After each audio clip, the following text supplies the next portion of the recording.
We called this press conference to explain to you what has happened over the past 2 weeks.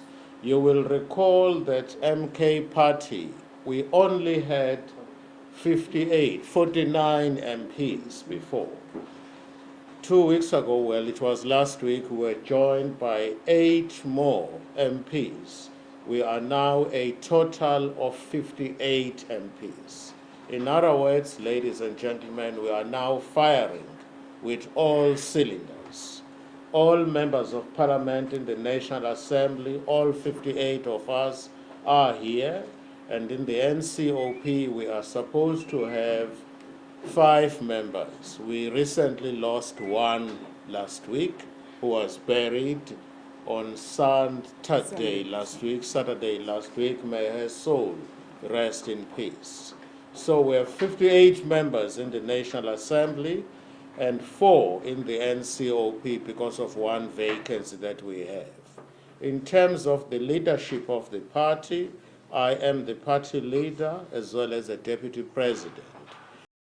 His or her CV, we've gone through that, and in addition to academic qualifications, we've looked at the experience of each and every one of us. Where do we come from? What are we bringing to the party?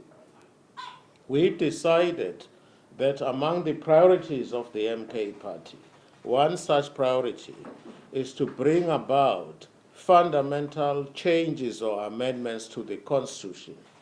You are aware, for example, that as MK party we are not apologetic. We believe that land must be expropriated without compensation. That is our position. We are not apologetic. To that end, we have submitted a bill to Parliament for the amendment of Section 25 of the Constitution in its entirety, so that there is a new section in terms of which land may now, going forward, be expropriated without compensation. In addition to that, we as the MK party have piloted other changes, significant changes to the Constitution. One of them relates to Section 235 of the Constitution, in terms of which you have these new independent states like Orania and Klein-Fontaine. We contend that that is unconstitutional to the extent that they are relying on Section 235 of the Constitution. That Constitution must be amended. That section must be amended. Also, there is a clause in the Constitution which says South Africa belongs to all those who live in South Africa. We do not believe that. South Africa belongs to South Africans, black and white, but you must be a citizen of this country before you can say, I am a South African. You can't just visit here for 2 weeks and say, I happen to live here. I love Consentia. I love whatever area, and therefore I must benefit from the section or the constitution of this country. So we decided to create a special whippery to deal precisely with constitutional amendments. We brought back Commander Andile Mngxitama, who was in the whippery before. He's powerful, he's strong. He will ensure that at all times the constitutional amendments that we want to bring to the fore are processed without delay. For that reason, we decided to introduce those changes which are necessitated by operational considerations, because we don't want just to be a party which is an opposition. We regard ourselves as a government in waiting. We want to be active and effective in our opposition. So what we have done, the significant change to the whippery, we decided that communication, we have existed in communication without the head of communication. We don't need a whippery in communication, but we have realigned. Instead of having a whippery in communication, rather let us have a whippery to process constitutional amendments for the reasons that I've clearly articulated. This has sparked a lot of debate and unnecessary public attention, right? And I think let me deal with that squarely and fairly. We've had significant changes to the whippery I first came here when we first came to Parliament on the 25th of June last year. The chief whip was uGqirha. uGqirha was replaced in September last year by Comrade Mzwanele Manye, who was replaced a couple of months ago by Comrade Colin Makubele. Those were strategic changes designed to ensure that the party has teeth that were not just opposing, but were real and effective. Right. When Commander Manyi, was the chief whip, he made quite a lot of changes to the whippery. One of which was that uAndile Mgxitama ceased to be a whip. The other one, Umsezane, was a whip, he ceased to be a whip. uCarol was also a whip, she ceased to be a whip. We accommodated the CEOs, as they are affectionately known, uGama, uMolife, and uMontana, as well as uManyi himself, because we recognize their talent. It was never international news. It wasn't headlines that the MK party is falling apart. This is the first time ever when there is a change made to the whippery, it hits headlines. We don't understand why. We don't understand why. For that reason, let me also explain.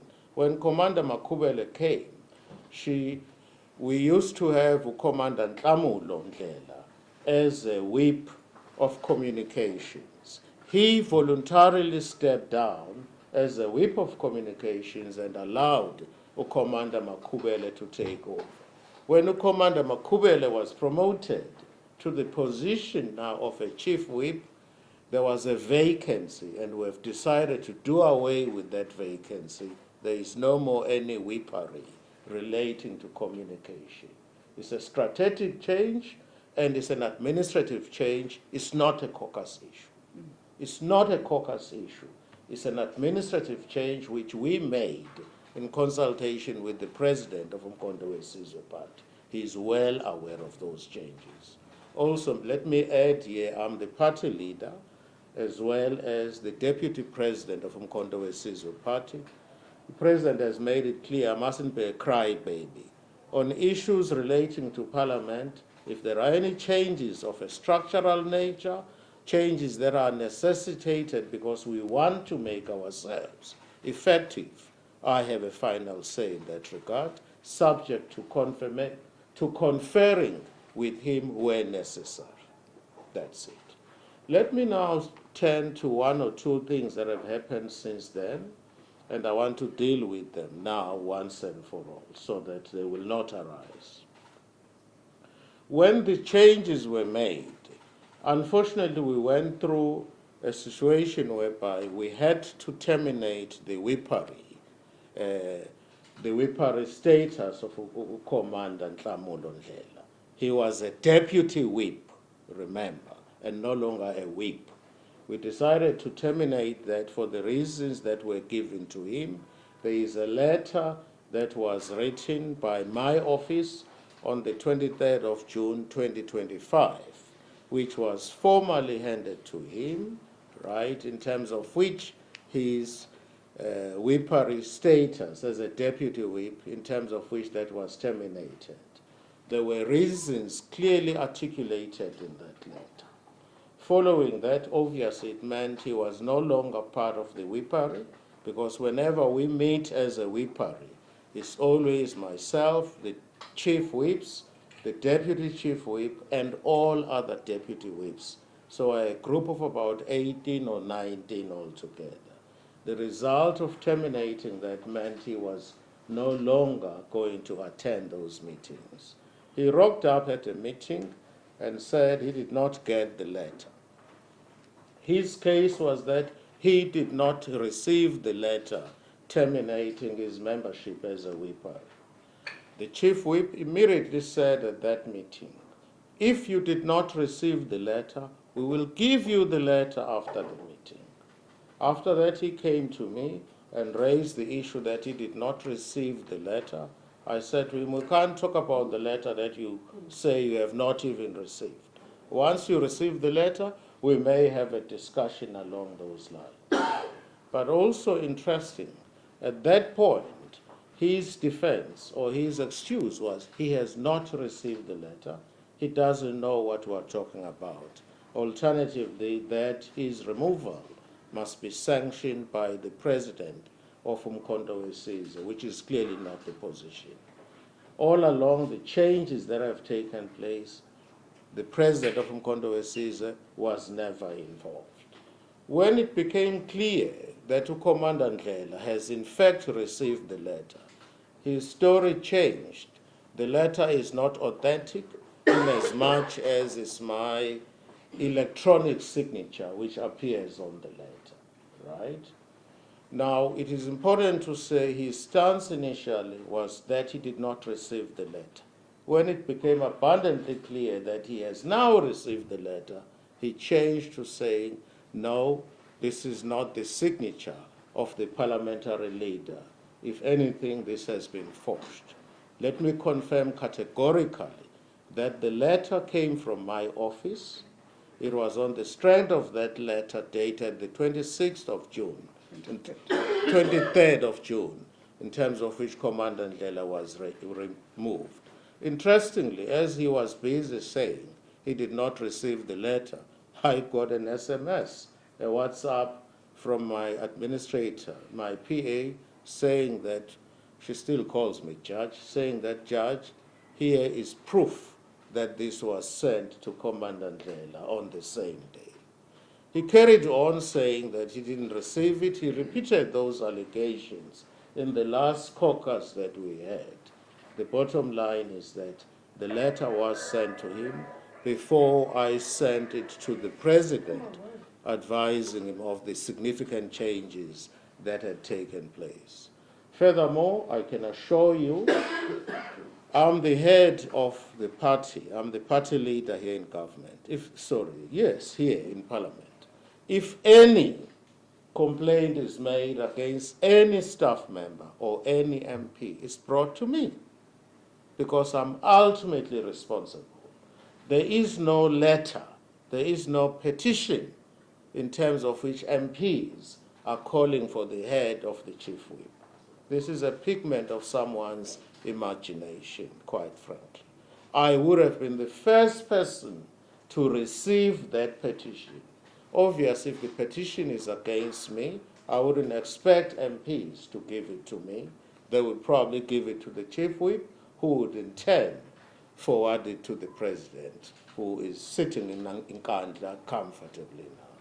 So the suggestion that there is a letter here, that there is a petition here against the chief whip is quite frankly nonsense. It is nonsense. There is no such. I have not received it. As a matter of fact, I asked uBaba as late as last night to President Zuma. There is no such letter. Colleen Makubele remains a chief whip here. She is very good. She is very effective as a chief whip.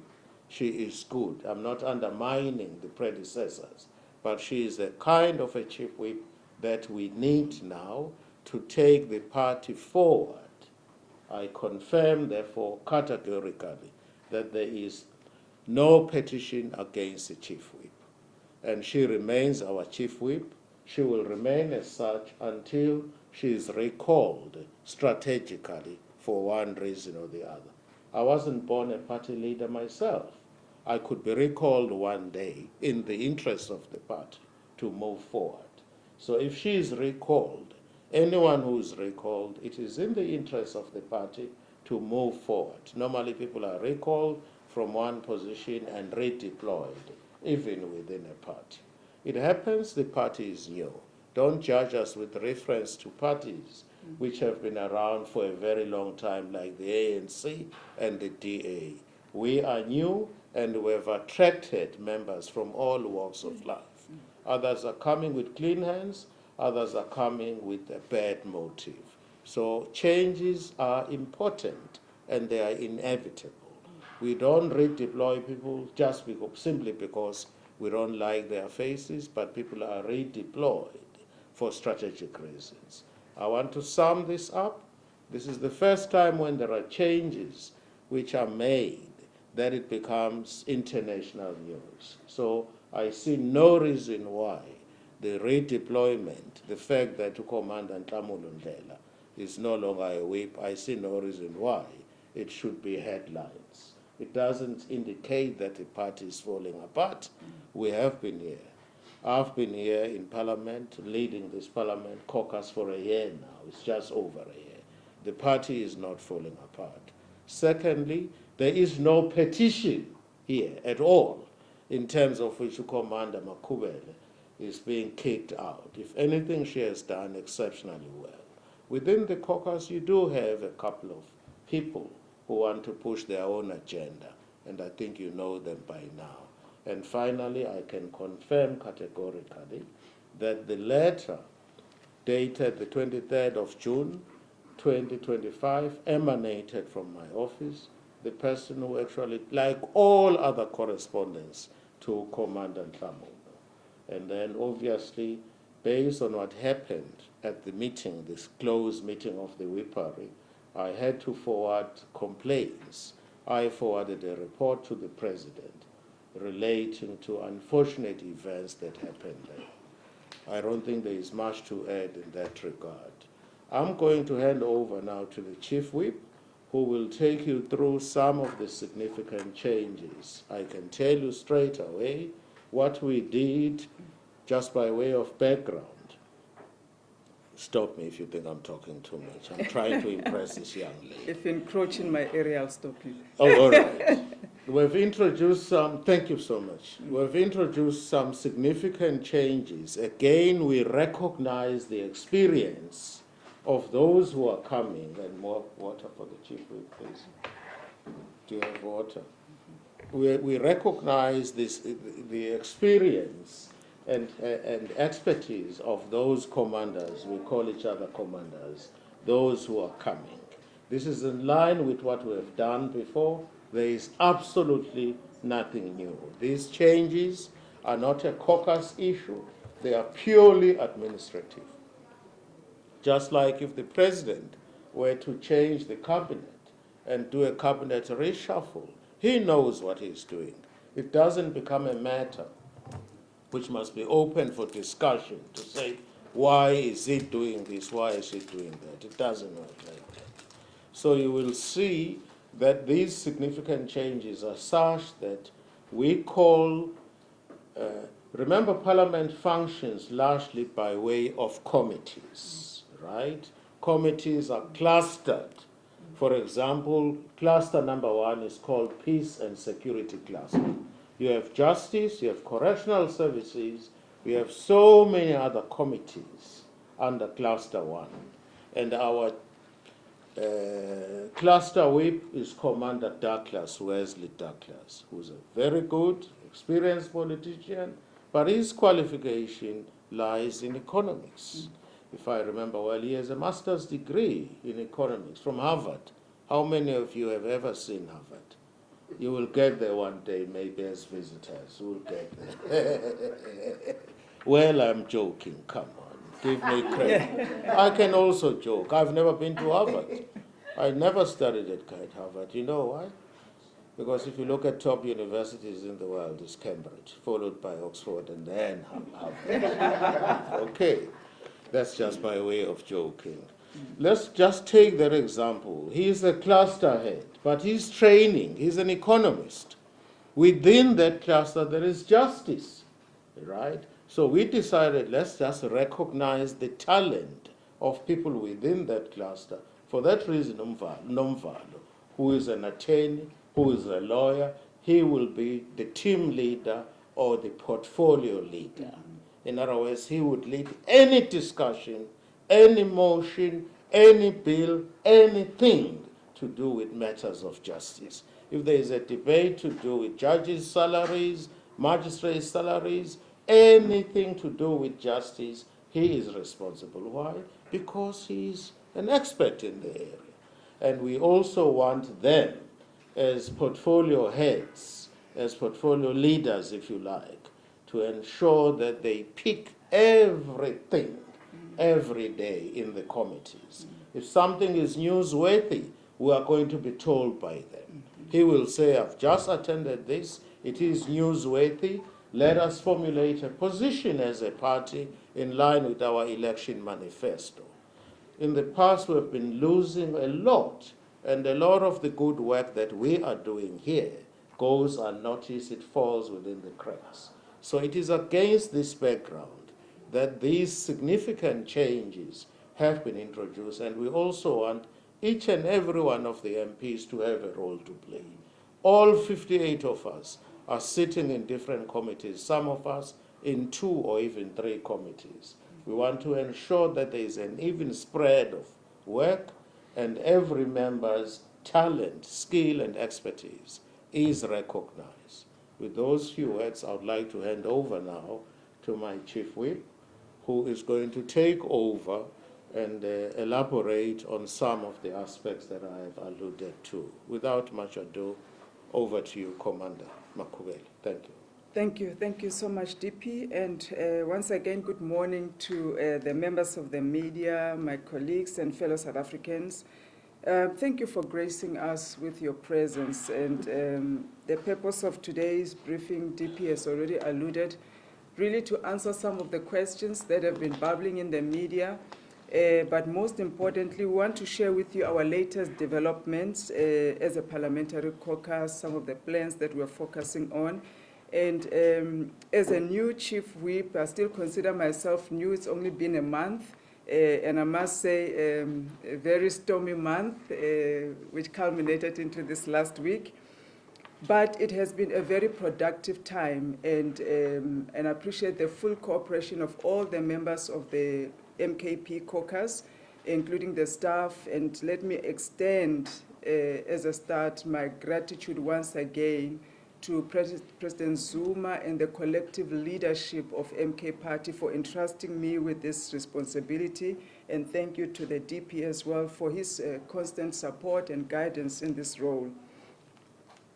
I shared with you last time that as MK Party, we have defined our path to power. We've had our own strategic session where we have really delved down into what do we want to achieve in this upcoming year.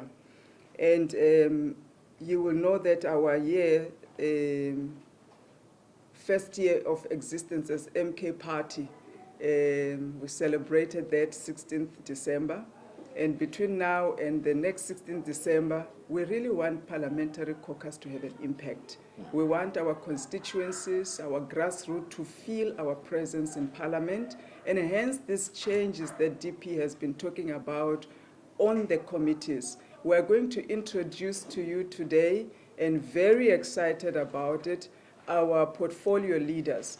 These are the leaders that as we move towards our path to power, and considering ourselves as a government in waiting, they're going to ensure that on each and every matter that affects South Africans nationally, locally, internationally, provincially, they're able to answer. They have the experience, they have the skills, and you would know if you want somebody in the public service administration, this is the leader.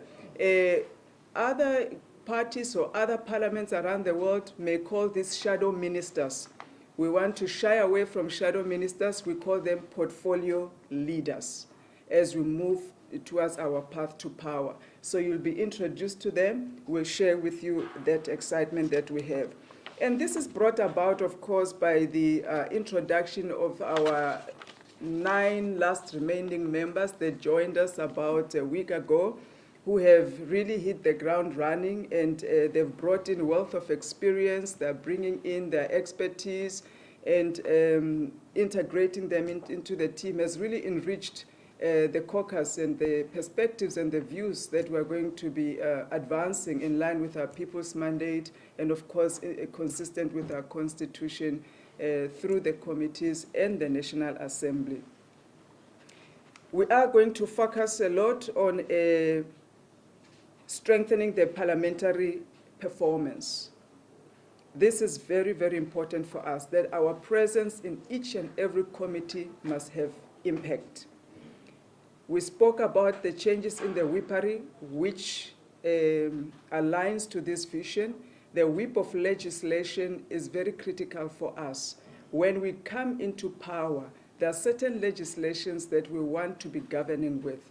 Land without compensation, expropriation thereof, decolonization of the economy, and many other proposals, land reforms that we are proposing now in our private members' bills through engagements with the over 26 bills that the National Parliament is busy with at the moment. And we need to give inputs and make sure that our constituencies on the ground attend the public hearings, ensure that when we get to debate them, there's really well-researched inputs into those bills and those legislative proposals. And that's why this whippery is so critical for us, and it's aligning our path to power with what is in our people's mandate. So you'll see a lot of that coming up.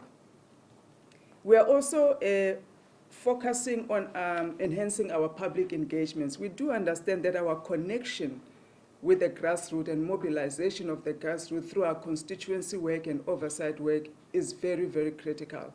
And hence these alignments that we have made in the portfolio committees and how we're going to posture ourselves in our debates in the National Assembly becomes very critical. And some of this, you begin to feel them as time goes on, as people settle in their new roles. Sectoral engagements have become very important through churches, union, traditional leaders, small business, etc. And that's why we have made all of these changes that we are talking about today. DP has spoken about the appointment of the new whippery and what has happened, so I'm not going to delve into that. But I think looking at South Africa and the juncture that we find ourselves, with unemployment of over 40%, especially youth unemployment, and African women facing over 51% of unemployment, and we can see that the government of national unity is failing. It's failing dismally. It's failing to address the deepening poverty, inequality, and joblessness. It has become important that a disciplined caucus, a focused caucus, is strengthened to be able to address and sharply deal with these failures on a daily basis through various portfolio committees and through the grassroots mobilization. That's really what we want to sharpen our focus on as we go into our second year as MK Party.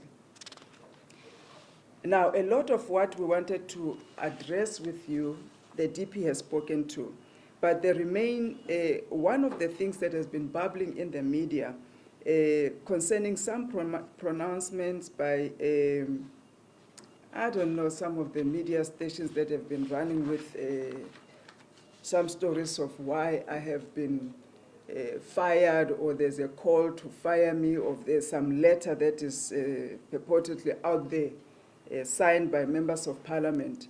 And DP has said there is no such letter. We haven't seen it. I haven't seen it. The caucus itself hasn't seen it. We are coming from the caucus. We're all shocked and disappointed to see this in the media. And it has created a shock in our caucus. It has dented our image as a caucus. And that's what we want to work to restore right now, and to ensure that something like this never, ever happens again in the manner that it has happened. It is regrettable indeed. Now, MK Party, it's 1 year old, and everybody that is in MK Party, including myself, we all come from various parties. Whether they are those that joined 16 December when the party started in 2023, or there are those like us who joined post the elections. All of us, we come from various parties that had various and differing postures on many issues pertaining to their ideology or the economic policies or international policies, etc. Now, the vision that President Zuma has to unite African parties, he made it very, very clear when we met post the 2024 general elections. And some of the meetings happened at the rhoqo, some in various locations. The unification of African parties and black African politicians that are busy starting parties everywhere is so critical. And it cannot be stopped because we've got different perspectives on certain issues. We have to find a common ground on what matters to South Africans. And we have all agreed to rally behind the MK Party constitution, will rally behind the people's mandate. That means people like, I'll give an example. Let's say Joe Ndlela, who comes from the Patriotic Alliance, who have different views on economic policies, international policies, even the relations between Israel and Palestine. He's now with MK Party, aligning and abiding by the Constitution and the People's Mandate. People like Bongani Baloyi, coming from the Democratic Alliance, have different views on many aspects, whether it's decolonization of the economy, whether it's land without expropriation, whether it's Russia-Ukraine war. They have come into the party and they've aligned to the vision of the party. People like Honorable Wes Douglas, he comes from the ACDP. There are various views as well and postures on what they believed, and they had shared different perspectives in those parties in various platforms. People like myself, I came from COPE, I came from my own party, Sarah, and we shared different views on even privatization of state assets. And we have decided to come together under the umbrella of MK Party, abiding by the people's mandate and the views and the postures and the ideology that is shared by MK Party and its membership collectively.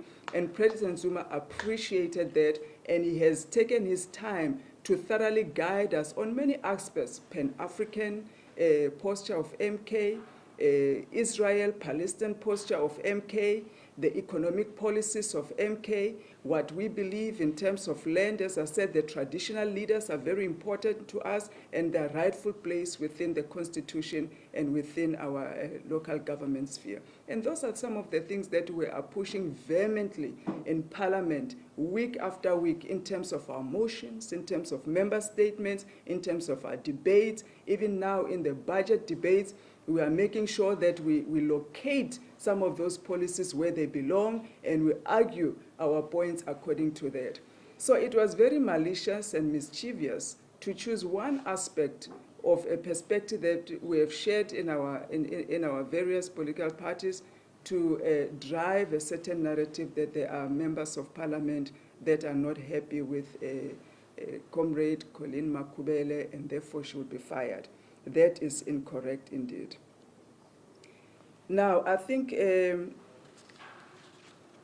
Deputy President, you have covered us in most of the big questions that needed to be answered. And but lastly, let me say before we announce the portfolio leaders, which we are very, very excited about, and we will share with you their contact details. From now on, if you need to know anything in higher education, you will know exactly who to contact. If you've got any questions in tourism, you'll know exactly who will speak on that issue. One of the things that the DP has mandated myself to do, of course, together with the WIPAR and the caucus, is really to strengthen our governance as well within the caucus, the parliamentary caucus. So that's going to be the focus in the next few months, to make sure that we are aligning to the constitution of MK Party. We also align to the parliament's expectation and the legislation that is set down by parliament on how caucuses should be conducted and run and account. Key to our strategy is accountability, not only to the party, not only to our constituencies, not only to those that we serve in South Africa in general, but to Parliament and also to all the various stakeholders that we need to be accountable to. And on that note, I will allow the DP. Do you want to announce the names I will gladly do this. Thank you. Thank you so much. These are the names. We call them portfolio leaders. Portfolio leaders, not ministers. We're not ministers. We're not in cabinet. There are 36 of them altogether, and I'm sure we can share this with you. Yes. Firstly is agriculture. We have uZwelakhe Mthethwa. That's the gentleman on the ngoMgqibelo. He sits in that portfolio. He's well known. Appropriations, Usanele Mwali is our auditor. We have him there. Thirdly, Auditor General, uGqirha Madlala. He is one of the deputy whips, an accountant by profession. Basic education, uSphetho Mkhize. He's currently doing his PhD on education. I think social science. Communication and technical, and one of the newly appointed MPs. So you can see we're recruiting talent. Communications and digital technology, uVusi Shongwe, he was here earlier. Cooperative government and traditional affairs is called, was this CODCA? Yes, COGTA. It's Jeffrey Mtolo. Correctional services, uLungisani Shangas. Defense and military veterans, uZibuse Cele. This is one MP, he's on a wheelchair. He was a soldier before, so we've put him there. He knows everything about defense, but also he is on a wheelchair. We also want to make it very clear to all and sundry that when we say we support disabled or differently able South Africans, we mean it. Right, correctional services, sorry, why am I going back now? Electricity and energy, Brian Molife. Employment and labor, Shays. This is finance and financial management of parliament, Des van Rooyen. Forestry, fisheries and environment, Tsepo Temba. Health is Patrick Motibatse. High education, Umnqobi Msezane. Home affairs, Usihle Ngubane. Human settlements, Thulani Gamede. International relations and cooperation, Commander Wesley Douglas. Justice and constitutional development, Usbonelo Nomvalo is an attorney by profession. Land reform and rural development, Khayelihle Madlala. Mineral and petroleum resources, Ulikhonono Slepe. The multi-party women's caucus steering committee, Mabel Khwekane, commonly known as Shelley Brown. Planning, monitoring and evaluation, Umzwanyele Manyi, the former chief whip. Police is David Skosana, everybody knows Babu Skosana. Presidency, that's women, youth, children, people with disabilities, Mabel Khwekane, Shelley Brown. Presidency, State Security Intelligence, that's Colleen Makubele, the one and only chief whip. Police, public accounts, talented beggar. He's also an accountant. You can see we have lots of accountants here. Right? Talented beggar is an accountant. Public service and administration, uGqirha. Public works and infrastructure, uNkosinathi Nxumalo, uZwide. Science, technology and innovation, uThembinkosi Mjadu. Small businesses and development, uCarol, Commander Carol. Carol Mfakhane. Social development, Nowethemba Mzweni.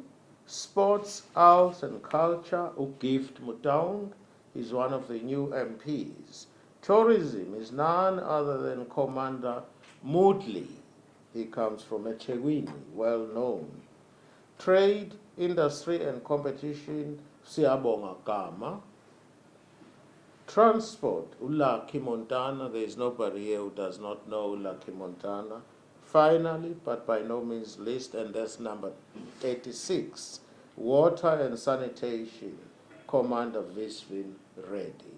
That gives you a total of 36 portfolio leaders. Their numbers are available. We will share them with you. For example, if an issue arises in Parliament, you want to know the views of the yeMK party with regard to water and sanitation. Don't come to me. I know nothing about water and sanitation. Don't go to the chief whip. Maybe she knows a little bit more than I.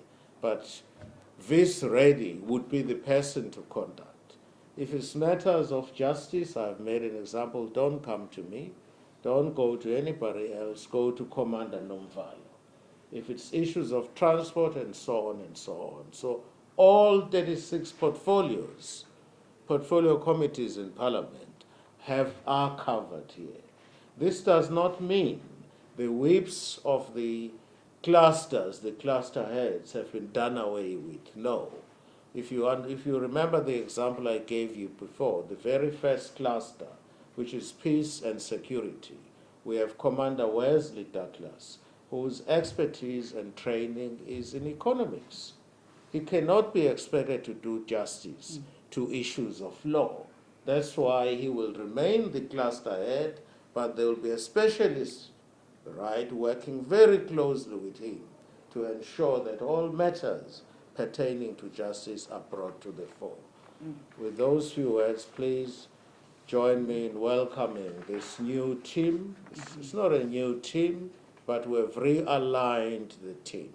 It's important for you now as the media to liaise with them directly so that you get it from them. You want any information relating to any of these portfolios, these are our experts. That's it. These are our experts. Go to them, please.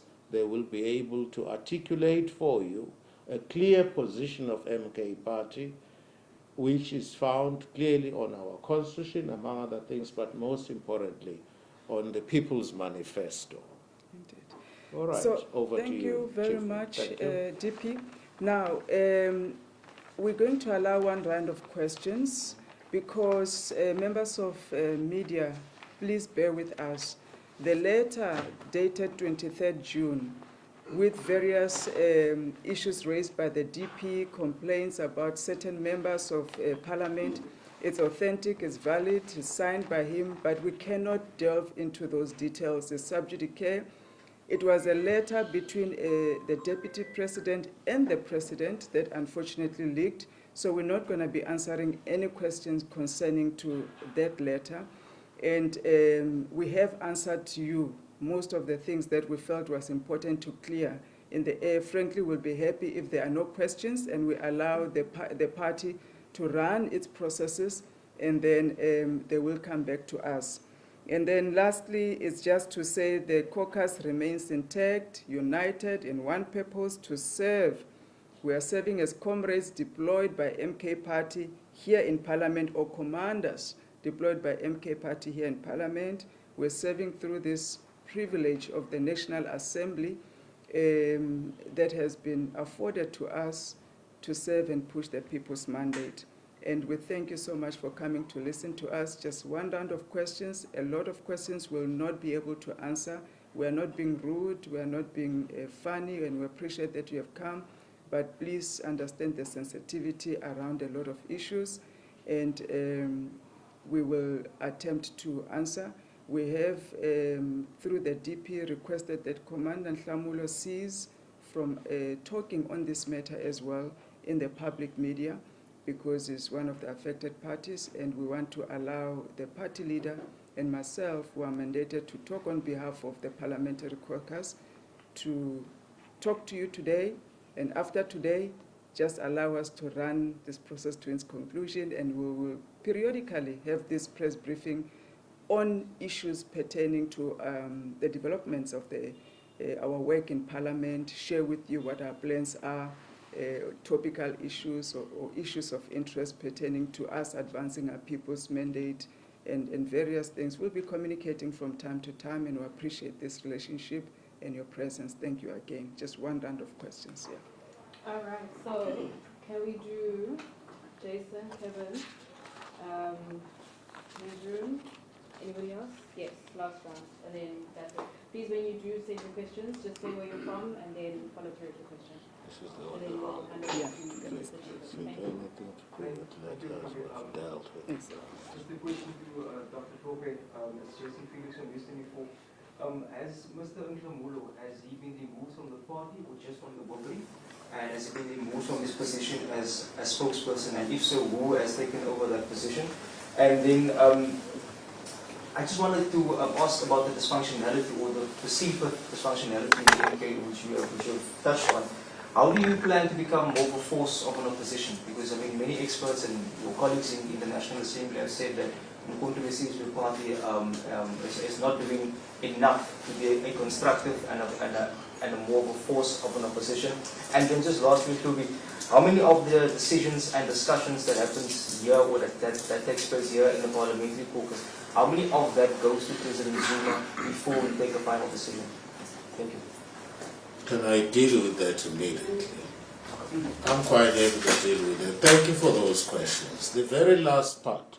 I'm a parliamentary leader and a leader of the caucus. In my role is very simple. It's defined by law.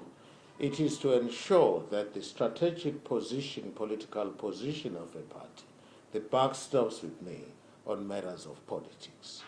It is inevitable that there will be one or two things that I'm not so sure of myself, either because they are not covered in our People's Manifesto or it's a new matter altogether. I'll give you an example. When there was a debate relating to our soldiers in DRC, I knew the position of the party. But remember, those soldiers were deployed to DRC when President Zuma was still the president of this country. So I needed more information from him. And indeed, I engaged him extensively. He happened to be in Cape Town. I went to him. I said, I need your guidance here. These are my prima facie view. I've looked at the People's Manifesto. This is where we stand. But given that these soldiers were deployed by you to DRC, is there any further information that you would like to enlighten me on? And the position that was taken by MK Party was as a result of the discussion with him. His view was that we as South Africa, DRC is there because of the role that we have played as South Africans.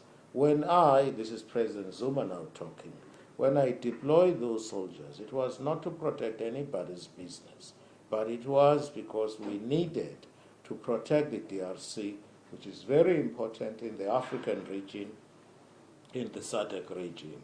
And therefore, our position as MK Party was informed by that input by President Zuma. That's why our position was leave the soldiers where they are, but they need to be. The army has not been funded properly. Our position was leave them in the DRC, but fund the army properly. So it was informed by the input. But I'm also a politician. I don't phone President Zuma every day. We're all politicians, all 58 of us here, plus 4 in the National Assembly, right? NCOP, I beg your pardon. So there will be times when we phone him, right? He doesn't get phoned by me every day, right? As far as running Parliament, I'm the party leader. The buck stops with me. Changes of an administrative nature are made by me, and then I would let the President know as a matter of courtesy, right? So I'm involved in those changes. You asked the question specifically about Commander Ndlela. Yes, he's still the national spokesperson of a party, but I made it clear that he's no longer part of the WIPAR in terms of the letter that was written and communicated to him. Thank you for the question. The other question, sorry, was the perception by other parties that were not effective. Let me ask you this. Let me put this to you. If you are ineffective, you are just standing still, do you think a dog would bark at you? It's a question. You are standing still, you are not moving, you are not making any impact. Do you think a dog would bark at you? Let me answer for you. The dog would not bark at you. Look at the work that you have done. And these criticisms come from those parties that are disintegrating. They don't come from respectable parties. As MK Party, we are highly regarded in Parliament. We are disciplined. We are not there to swear at people. That's not our role.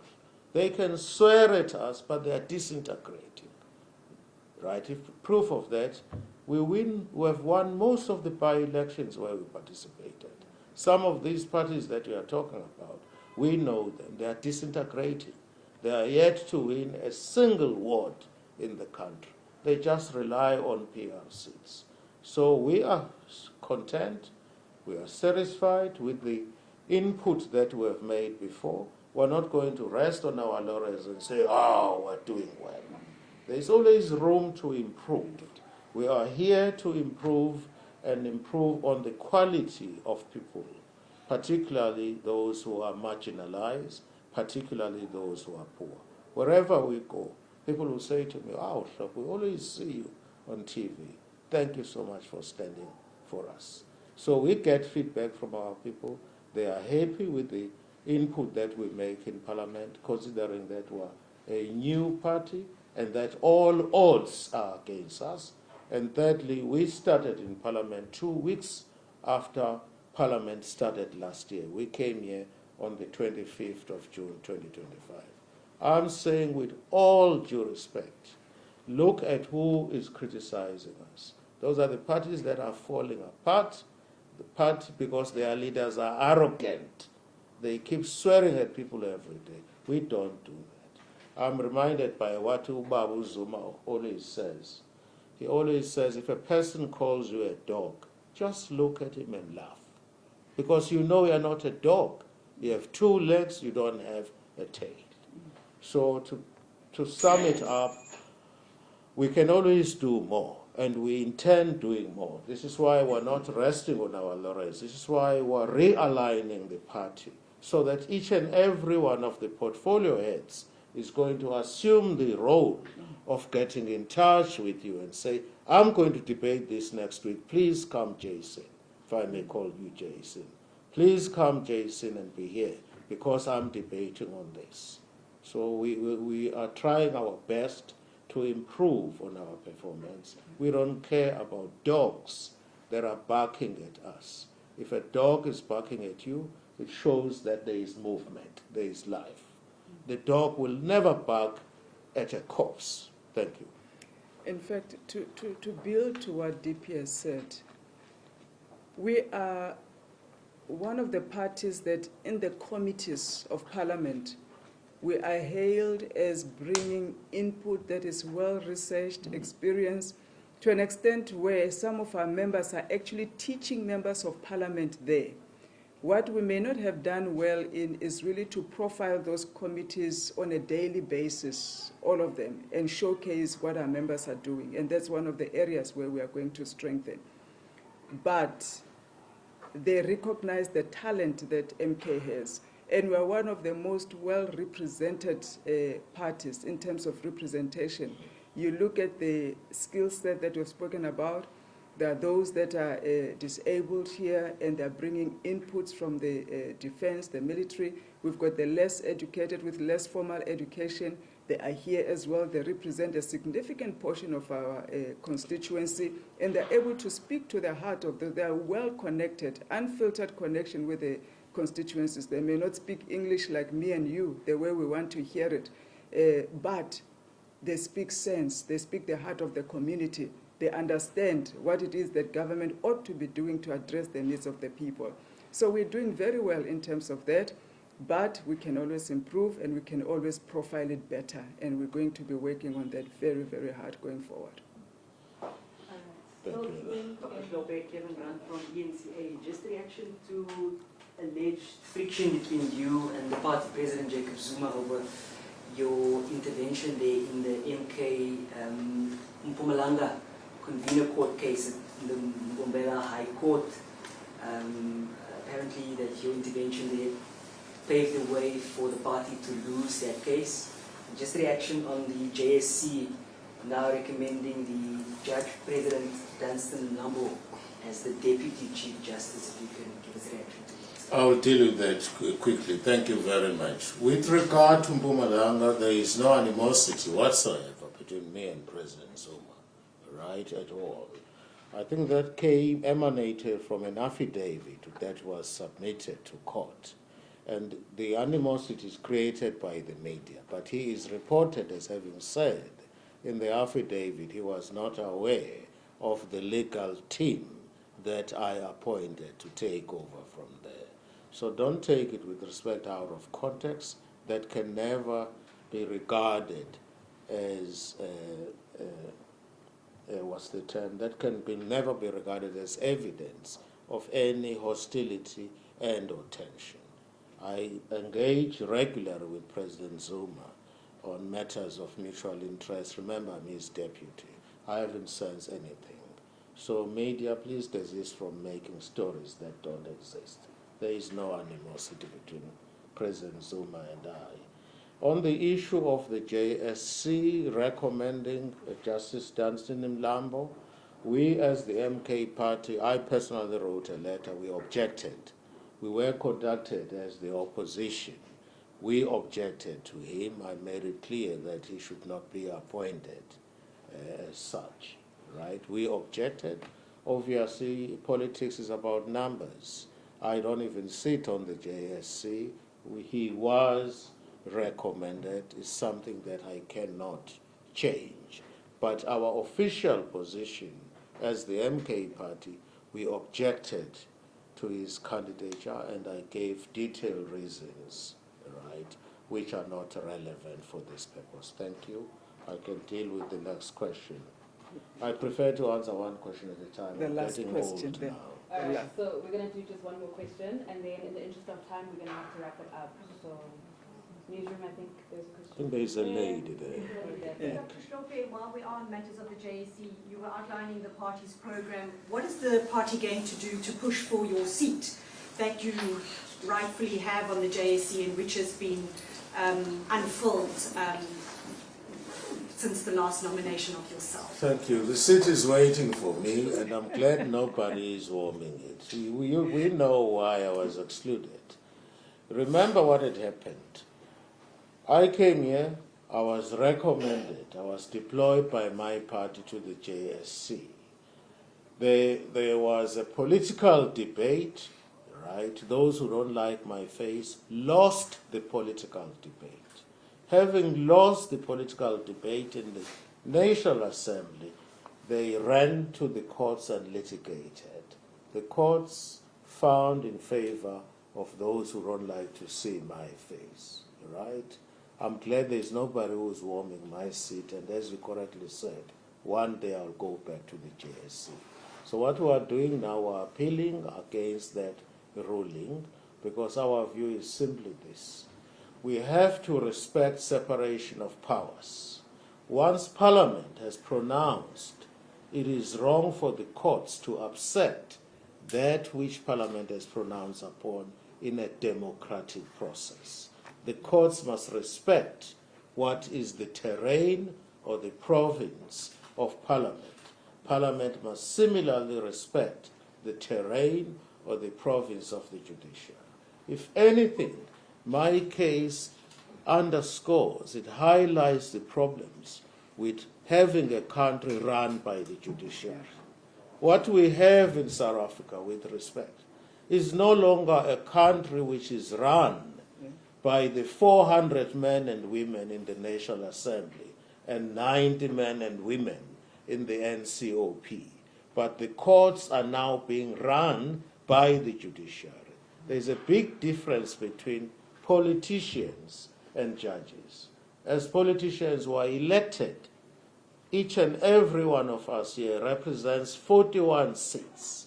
We represent 41,000, I beg your pardon, 41,000 people who voted for us.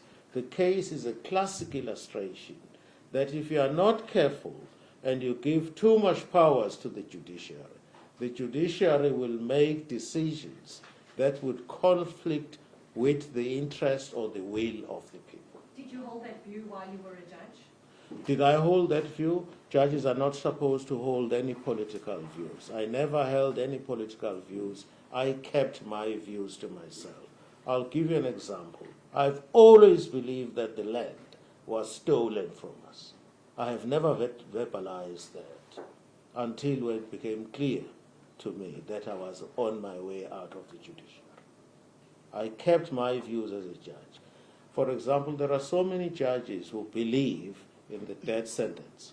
There are judges who believe in the death sentence. I was never one of those. But it is wrong for a judge who is sitting to say, if I had the powers to impose death sentence here, I would have sentenced you to death. It doesn't work like that. When you're a serving judge, you obey the Constitution and the laws under which you are serving. And that discipline I've carried through. For example, in Mkhonto weSizwe, we're often labeled as a bunch of thugs or hooligans. We are not. We are fighting constitutionally to amend the Constitution. We are not those who say if you see an empty piece of land, just occupy it. No. We are saying the problem is the law.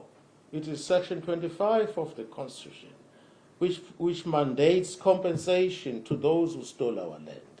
We must get 2/3 majority to change that, right? So we are fighting tyranny, if you like, within constitutional means, which is change the Constitution. That's where the problem is. There's a big difference between a thug and someone who fights within the law to achieve justice. That's exactly what I do. So in short, my case and the JSC is a clear illustration that if you give judges an inch, they will take a mile.